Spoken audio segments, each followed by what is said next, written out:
বাড়িতে কি বারণ করি তাই আমি তো বুঝতে পারিনি কিছু, নাকি সে আবার ওই রকম বলতে হবে যে আমি কি কবরে সালাম দিছি? কিন্তু ছোটবেলা থেকে শুনে আসছি ওই কথা যে কবরে সালাম দিলাম মানে জবাব পেলাম না। যাক মাশাল্লাহ, এই জন্য মাঝে মাঝে মনে হয় বাংলাদেশে ওয়াজ করি, যদিও সুযোগ দু একবার এসেছে আমি যাইনি, সমস্যার জন্য আর কি। শ্রোতা অ্যাক্টিভ না হলে কথা বলা খুব কষ্ট হয়। যাই হোক, আপনারা একটু মনোযোগ সহকারে কথাগুলো শুনবেন। আল্লাহ সবাইকে কবুল করেন, সবাই বলে আল্লাহুম্মা আমিন। আর একটু মিলেমিশে বলেন না আল্লাহুম্মা আমিন। হামিদাও ও মুসাল্লিয়ান আম্মা বা'দ, ফাউযু বিল্লাহি মিনাশ শাইতানির রাজীম, বিসমিল্লাহির রহমানির রহিম। ওয়া মান ইয়াত্তাকিল্লাহা ইয়াজআল লাহু মাখরাজা ওয়া ইয়ারযুকহু মিন হাইসু লা ইয়াহতাসিব ওয়া মান ইয়াতাওয়াক্কাল আলাল্লাহি ফাহুয়া হাসবুহ। ওয়া ক্বালান নাবিয়্যু সাল্লাল্লাহু আলাইহি ওয়াসাল্লাম মান আহাব্বা লিল্লাহি ওয়া আবগাদা লিল্লাহি ওয়া আ'তা লিল্লাহি ওয়া মানা'a লিল্লাহ ফাকাদ ইসতাকমালাল ঈমান। ওয়া ক্বালা আল্লাহু তাআলা ফি শানি হাবিবি ইন্নাল্লাহা ওয়া মালাইকাতাহু ইউসাল্লুনা আলান নাবী ইয়া আইয়ুহাল্লাযীনা আমানু সাল্লু আলাইহি وسلموا تسليما اللهم صل على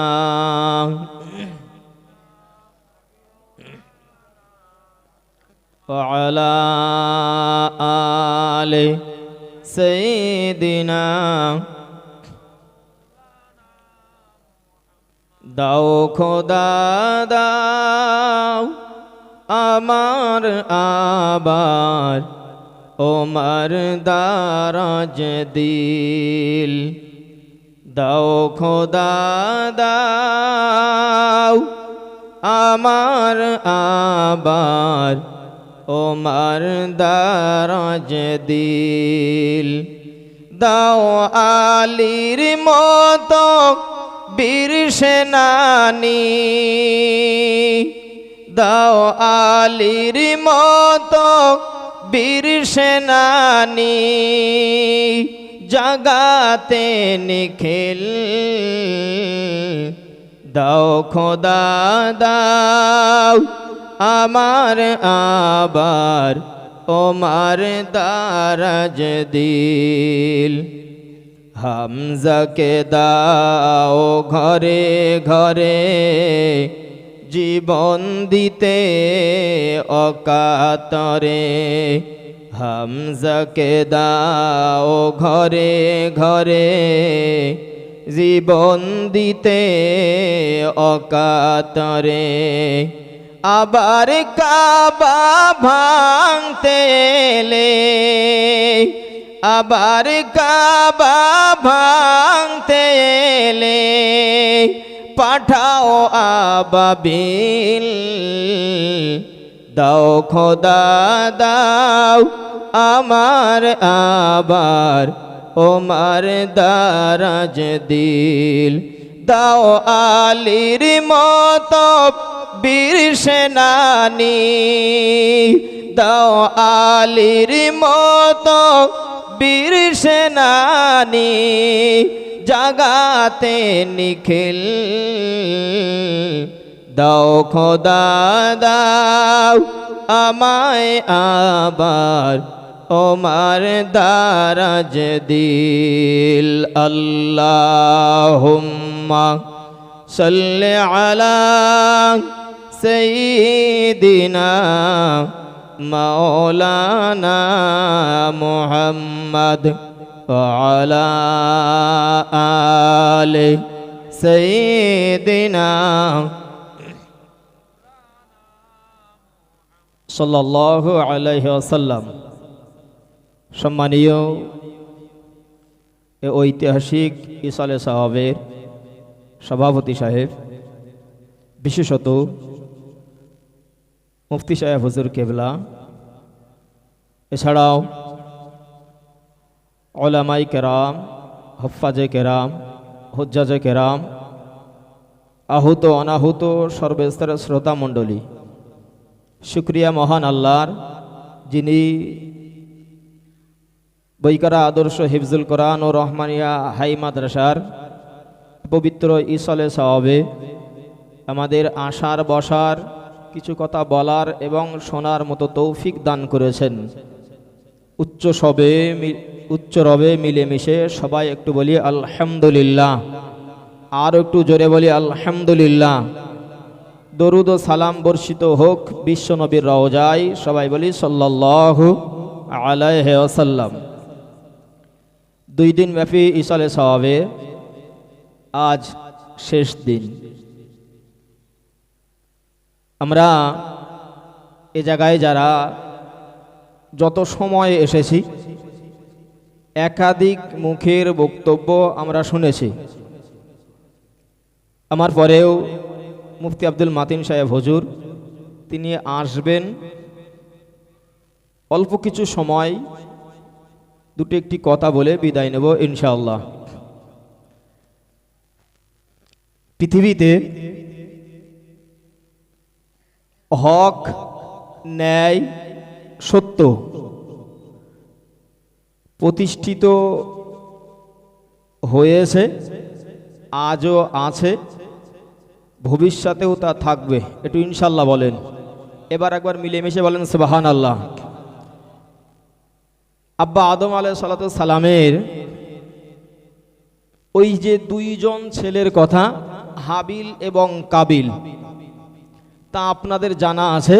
এই ইতিহাস আমি আপনাকে শোনাচ্ছি না, তবে শুধু স্মরণ করাচ্ছি। একজনের প্রতি আর একজনের রাগ এবং হিংসা কেন না? হাবিল ছিলেন হকের প্রতি, এই হাবিলের হকের প্রতি থাকাটাই কাবিলের সহ্য হলো না। তো মূল কথা আমি বোঝাতে চেয়েছি, আব্বা আদম আলাইহিস সালাতু সালাম থেকে নিয়ে আজ পর্যন্ত হক, ন্যায়, সত্য তার উপরে একটি গোষ্ঠী তারা সর্বদাই তাদের সর্বচেষ্টা দিয়ে মুছে দেওয়ার চেষ্টা করেছে। এমনকি আখিরি জামানার নবী মুহাম্মদুর রাসূলুল্লাহ সাল্লাল্লাহু আলাইহি ওয়াসাল্লাম তাকেও মারার জন্য চেষ্টা করা হয়েছে, ইসলামকেও দুনিয়া থেকে মুছে ফেলার চেষ্টা করা হয়েছে। আচ্ছা বলেন, যারা যত চেষ্টা চালিয়েছিল তাদের চেষ্টায় ইসলাম মুছেছে নাকি আরো ইসলামের জ্যোতি বৃদ্ধি হয়েছে? ইসলামের জ্যোতি আরো বৃদ্ধি হয়েছে না? আল্লাহ বললেন আল্লাহু মুতিম্মু নূরিহি ওয়ালাউ কারিহাল কাফিরুন ওয়ালাউ কারিহাল মুশরিকুন। অন্য আয়াতে আছে, তারা যতই অপছন্দ করুক, তাদের মুখের ফুৎকারে, তাদের চেষ্টায় মহান আল্লাহ ইসলামের আলোকে আরো উজ্জ্বল করে দিয়েছেন। একটু মিলেমিশে বলেন সুবহানাল্লাহ। মহান আল্লাহ কোরআন শরীফে একাধিক জায়গায় আয়াতে তা জানিয়েছেন। আমি কোরআন শরীফের যে আয়াতগুলো পড়েছি, আয়াতগুলো কোরআন শরীফের 28 পারার ভিতরে আছে। মহান আল্লাহ বললেন ওমাইয়াত্তাকিল্লাহা ইয়াজআল লাহু মাখরাজা, যারা আল্লাহকে ভয় করেন, এনিহাও যে কোনো বিপদে তারা পড়লে মহান আল্লাহ বললেন ইয়াজআল লাহু মাখরাজা, আমি আল্লাহ বিপদ থেকে বাহির হওয়ার রাস্তা বানিয়ে দেই। একটু মিলেমিশে বলেন সুবহানাল্লাহ, আর একটু মিলেমিশে বলেন সুবহানাল্লাহ। বিশ্ব নবীকেও মারার জন্য একটি শ্রেণী তারা এসেছিল, একটি নয় অনেক মানুষ এসেছিল। একটা ছোট্ট কথা, বিশ্ব নবীকে মারার জন্য একটি শ্রেণী তারা তৈরি হলো, তৈরি হয়ে তারা যুক্তি করে আসলো, শোনো মোহাম্মদকে মারবো, তবে পরিকল্পনা বা যুক্তি আমাদের এটি যে আমরা যাব, গিয়ে কয়েকজন মোহাম্মদকে বলবো শোনো মোহাম্মদ তুমি ঘরের ভিতরে চলো। কেন না, তোমার সঙ্গে দিন বুঝপাড়া হবে, ধর্মের কিছু বুঝপাড়া আমরা করব। মোহাম্মদ যদি ঘরের ভিতরে যায়, সেখানেই মোহাম্মদকে আমরা মেরে দেব। যদি মোহাম্মদ ঘরের ভিতরে যেতে রাজি না হয়, তাহলে বাইরে দাঁড়িয়ে আমরা কথা বলবো। আর একজনকে ডেকে বলল আমি সামনে দাঁড়িয়ে কথা বলবো, আমি তোমাকে ইশারা করব, আমার চোখের ইশারা বুঝে তুমি মুহাম্মাদের পিছন দিক দিয়ে ঘাড়ে কোপ মারবে। তার মানে দুনিয়া থেকে বিদায় ঘটে যাক মুহাম্মদ। তাদের সামনের পিকচার এটা ছিল যে আমরা সামনে দাঁড়িয়ে মুহাম্মাদকে বলবো দিন শিখতে এসেছি, অথচ আমি সামনে দাঁড়িয়ে মুহাম্মাদের সুযোগ বুঝে তোমার চোখের ইশারা করব, তুমি পিছন দিক দিয়ে তলোয়ারের কোপ চালাবে মুহাম্মাদের ঘাড়ে, মুহাম্মাদের ধর থেকে মাথা যেন নিচেই নেমে যায়। দুনিয়া থেকে মুহাম্মাদ নামীয় এ বাতি যদি নিভে যায় তাহলে ইসলাম নিভে যাবে। এটাই ছিল তাদের টার্গেট। আচ্ছা বলেন দিন, তাদের মারে মুহাম্মদুর রাসূলুল্লাহ সাল্লাল্লাহু আলাইহি ওয়াসাল্লাম বিদায় নিয়ে ইসলামের বাতি নিভেছে নাকি আরো উজ্জ্বল হয়েছে? আল্লাহ বাংলা শুনে রেখে দিই, বিশ্বনবী মুহাম্মদুর রাসূলুল্লাহ সাল্লাল্লাহু আলাইহি ওয়াসাল্লামকে মারার জন্য একটি গোষ্ঠী, একটি জাতি তারা তৈরি হয়ে নিজেরা সিদ্ধান্ত করে চলে এসেছে। আল্লাহ নবীর কাছে আসার আগে বিশ্বনবী মুহাম্মদুর রাসূলুল্লাহ সাল্লাল্লাহু আলাইহি ওয়াসাল্লামকে আমার আল্লাহ সংবাদ পাঠিয়ে দিয়েছেন, জানিয়ে দিয়েছেন, ওগো আমার নবী, আমি আল্লাহ জানিয়ে দিলাম যে যারা আপনার কাছে আসে দিল বোঝার কথা বলে, যারা আপনার কাছে আসে দিন জিজ্ঞাসা করার জন্য, না না, আসলে তাদের উদ্দেশ্য এটি নাই, তারা আপনার কাছে দিন বুঝতে আসছে না, তারা আপনার কাছে ধর্মের সম্পর্কে জানতে আসছে না, তাদের উদ্দেশ্য হলো একটা, তারা দুনিয়া থেকে আপনাকে সরিয়ে দেবে। আমি আল্লাহ জানিয়ে দিলাম, ওগো নবী, যদি ঘরের ভিতরে তারা আপনাকে ডাকে, আপনি ঘরের ভিতরে না গিয়ে বাইরে দাঁড়িয়ে তাদের সঙ্গে কথা বলবেন। মহান আল্লাহ নবীকে জানানোর পরে বিশ্বনবী মুহাম্মদুর রাসূলুল্লাহ সাল্লাল্লাহু আলাইহি ওয়াসাল্লামের কাছে তারা যখন চলে এসে যুক্তিমতো কাজ করার জন্য, আল্লাহ নবী মুহাম্মদুর রাসূলুল্লাহ সাল্লাল্লাহু আলাইহি ওয়াসাল্লাম আল্লাহর পক্ষ থেকে এই বাণী শোনার পরে, শ্রবণ করার পরে নবী আমার তাদের ডেকে বললেন, না না, ঘরের ভিতরে গিয়ে কথা হবে না, বাইরে দাঁড়িয়ে কথা হবে। এক কথায় বিশ্বনবী মুহাম্মদুর রাসূলুল্লাহ সাল্লাল্লাহু আলাইহি ওয়াসাল্লাম বাইরে দাঁড়িয়ে তাদের সঙ্গে কথা বলা শুরু করলেন। দীর্ঘক্ষণ তাদের পার হয়ে গেল। যার ইশারা করার কথা ছিল, সামনে দাঁড়িয়ে যার ইশারা করার কথা ছিল, সে তার ইশারা করেই যায়, চালিয়েই যায়। পিছনে দাঁড়িয়ে যার ঘাড়ে গর্দানে কোপ চালানোর কথা, তলোয়ার যার তাড়ানোর কথা, না না, তলোয়ার না চালিয়ে সে তার মতো দাঁড়িয়ে আছে। আল্লাহর বান্দা শুনে রেখে, দীর্ঘক্ষণ পার হয়ে যাওয়ার পরে আসলে তাদের ইচ্ছাও ছিল না দিন শেখার, দিন বোঝার, কলেমা পড়ার, তাদের উদ্দেশ্য না থাকায় তারা সেখান থেকে মুহাম্মদুর রাসূলুল্লাহকে বলে বিদায় নেওয়া শুরু করলো। ও মুহাম্মদ, আজ আমরা কলেমা পড়বো না, আগামী দিনে আবার আসবো।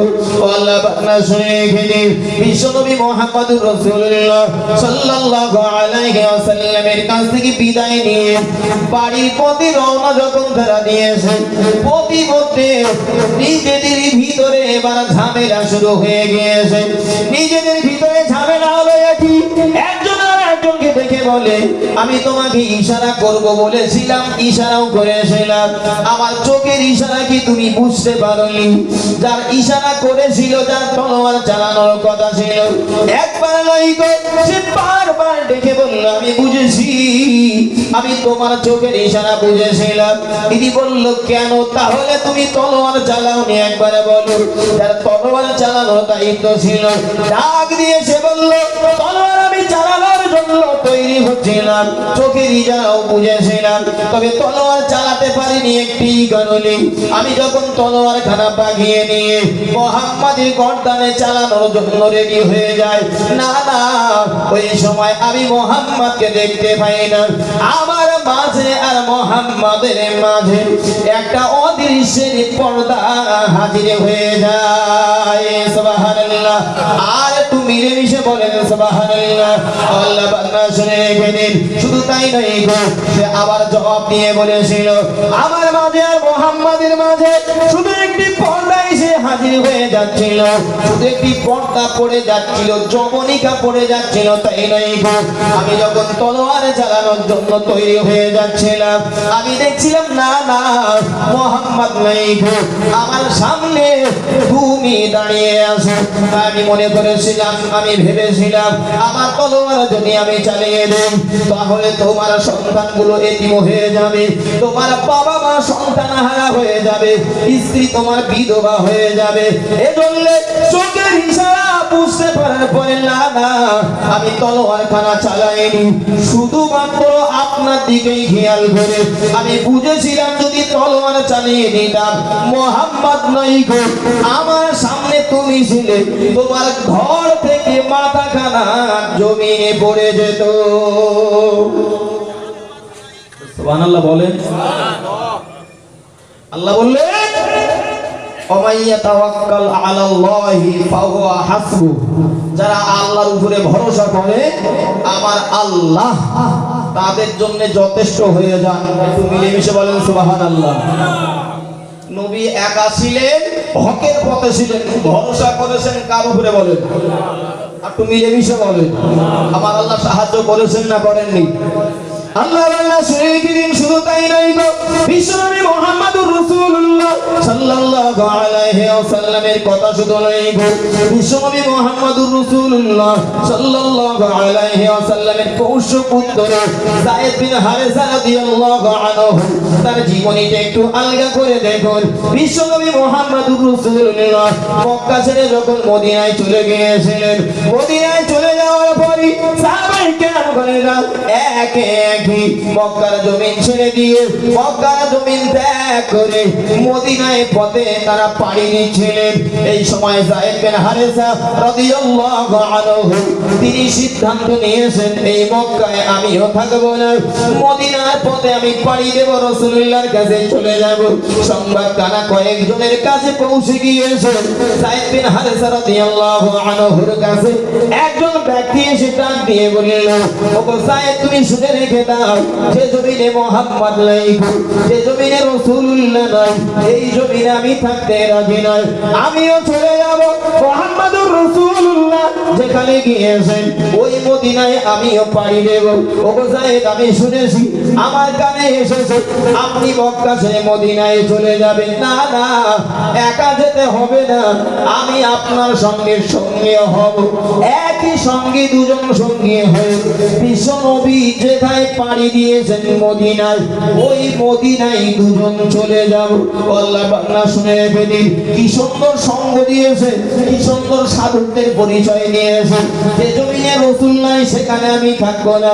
যায়েদ বিন হারেসা রাদিয়াল্লাহু আনহুর সঙ্গে সঙ্গ দিয়ে এবার দুজনা চলা শুরু করলেন। আল্লাহ বান্দা শুনে রেখে দিন, চলতে চলতে চলতে চলতে সূর্যের কিরণ বেড়ে গিয়েছে, দুপুরের সময় হয়ে গেল, বালুকাময় জমিন গরম হয়ে গিয়েছে। আল্লাহ বান্দা শুনে রেখে দিন, পাহাড়ের গুহার ভিতরে দুজনায় আশ্রয় নিয়েছে। আল্লাহ বান্দা শুনে রেখে দিন, ক্লান্ত শ্রান্ত শরীর নিয়ে দুজন পাহাড়ের গুহার ভিতরে আশ্রয় যখন নিয়েছেন, যায়েদ বিন হারেসা রাদিয়াল্লাহু আনহু নিষ্পাপ মানুষ, নিষ্কলুষ মানুষ, মনে কোনো পাপ পেশ কোনো চিন্তা নাই, গুহার ভিতরে গিয়েছেন, গুহার ভিতরে গিয়ে যে শুয়েছেন, ঘুম তাকে চেপে ধরেছে, তথা তিনি ঘুমিয়ে পড়েছেন। আর সঙ্গে যিনি সাধুত্বের পরিচয় দিয়ে সঙ্গ লাভ করেছিল ওই ব্যক্তিটা যায়েদ বিন হারেসার এই ঘুমানোর সুযোগ নিয়ে হাত দুখানা বেঁধেছে, পা দুখানা বেঁধেছে, হাত দুখানা বেঁধেছে, পা দুখানা বেঁধেছে, হাত আর পা বেঁধে তলোয়ার খানা বাহিরে করে এবার ডাক দিয়ে যায়েদ বিন হারেসা রাদিয়াল্লাহু আনহুকে বললেন, ওগো যায়েদ তুমি বলো আমার এই তলোয়ার থেকে কে তোমাকে বাঁচাবে? একটু আগে কি সাধু ছিল, যে জমিনে রাসূল নাই আমিও থাকবো না, যেখানে নবী চলে গিয়েছেন সেটাই আমি যাব, একা নাই গো, চলো দুজন যাই। গুহার ভিতরে যেই গেল, গুহার ভিতরে যাওয়ার পরে ঘুমানোর সুযোগটা নিয়ে ওই মুনাফিক যায়েদ বিন হারেসা রাদিয়াল্লাহু আনহুর হাত আর পা বেঁধেছে, তলোয়ার বাহির করে বলল, ও যায়েদ তুমি বলো আমার তলোয়ার থেকে তোমার কে বাঁচাবে? যায়েদ বিন হারেসা রাদিয়াল্লাহু আনহু তিনি দেখলেন যেই ছিল এত সময় আমার চরম বন্ধু, এক্ষুনি সেই হয়েছে আমার চরম শত্রু। বাঁচার জন্য কোনো উপায় নাই, একমাত্র মহান আল্লাহ ছাড়া। যদি বলেন সুবহানাল্লাহ। তিনি শুধু বললেন,